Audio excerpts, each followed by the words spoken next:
নমস্কার বন্ধুরা, আপনারা দেখছেন 2023 জগদ্ধাত্রী পূজা শুভ নবমীর সন্ধ্যা।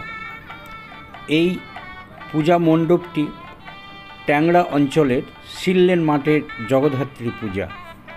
আপনারা দেখুন এর পূজার প্যান্ডেল, প্রতিমা ও আলোকসজ্জা। এই পূজাটি 52তম বর্ষে শিললেন যুবকবৃন্দের পুজো বলে খ্যাত।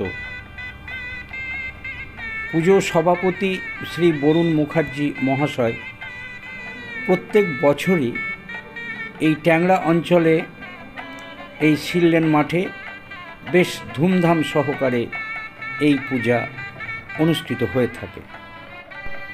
আপনারা দেখছেন প্রতিমা এবং পূজা প্যান্ডেল, খুব সুন্দর এনাদের যে থিম। একদিকে যেমন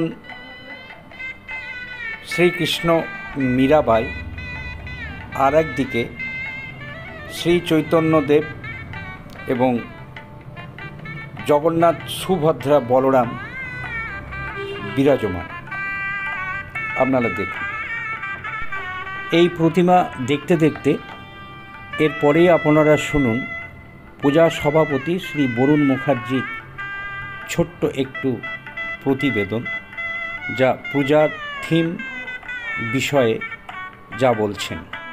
শুভ সন্ধ্যা। শুধু শুভ সন্ধ্যা বলাটা ঠিক হবে না, আজকে বিশেষ দিন, শুভ নবমী বলাই ভালো। আজ তো জগদ্ধাত্রী পুজোর শুভ নবমী, তাই তো? যদি ভুল না বলি। না, ঠিক। অন্যান্য জায়গায় হয়তো সপ্তমী অষ্টমী হয়, আমাদের কলকাতায় সাধারণত নবমী থেকেই শুরু বেশি হয়, দেখেছি।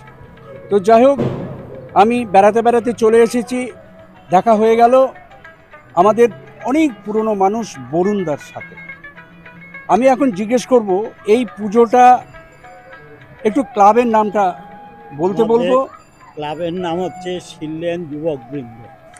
আর আপনার পুরো নামটা একটু বলুন। আমার পুরো নাম হচ্ছে বরুণ মুখার্জি। বেশ, আপনাদের পুজোটা বললেন কত বছর? 52 বছর। আচ্ছা, আমি দেখতে পাচ্ছি আপনাদের এই ঠাকুর একটা অন্য রূপ, বেশ খুব ভালো লাগছে। একদিকে যেমন শ্রীকৃষ্ণ, আর তার ঠিক নিচে আমি ঠিক বুঝতে পারছি না ওনাকে রাধা বলবো না কি বলবো। মীরাবাই।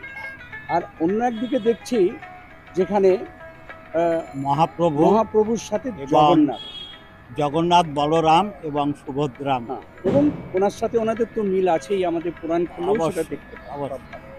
তো যাই হোক, আরও একটা যেটা দেখতে পাচ্ছি সেটা হচ্ছে সিংহের যে প্রতিরূপ, সেটা কোনো রাগও তো নয়, খুব শান্ত শিষ্ট একটা। যুদ্ধ বিধ্বস্ত যে অবস্থাটা হয়, তার যুদ্ধের পরবর্তী অবস্থাটা অনেক শান্তি এবং শান্ত পরিবেশ দেখা দেয়, তবে সেটা মৃত্যুর শান্তি। তার প্রতীক হচ্ছে মায়ের নিচেই সেই দুর্দান্ত অসুর করিন্দাসুর, যে হস্তিরূপে মায়ের সামনে আসলে মা তাকে হত্যা করে।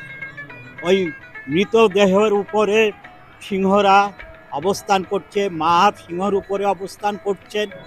এই যুদ্ধের পরে যে শান্ত শ্মশানের শান্তি, সেইটা বিরাজিত, এবং তৎপর বিশ্ব শান্তি, মায়ের কৃপা।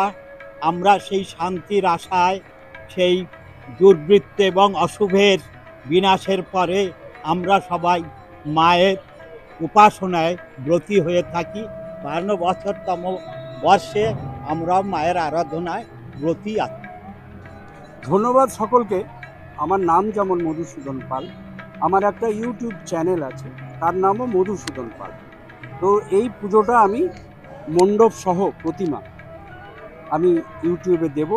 আগামী দিন আমরাও চাই আপনি আমাদের অঞ্চল এবং সমগ্র পশ্চিমবাংলা বা কলকাতার বিশেষ বিশেষ প্রয়োজনে, বিশেষ বিশেষ দৃশ্যগুলো সমন্বয়ে আপনি এই ধরনের খবরগুলো মানুষের দোরগোড়ায় পৌঁছে দেবেন, এবং মানুষ ধীরে ধীরে আপনার চ্যানেলকে সমর্থন করবে, এবং আপনি একসময়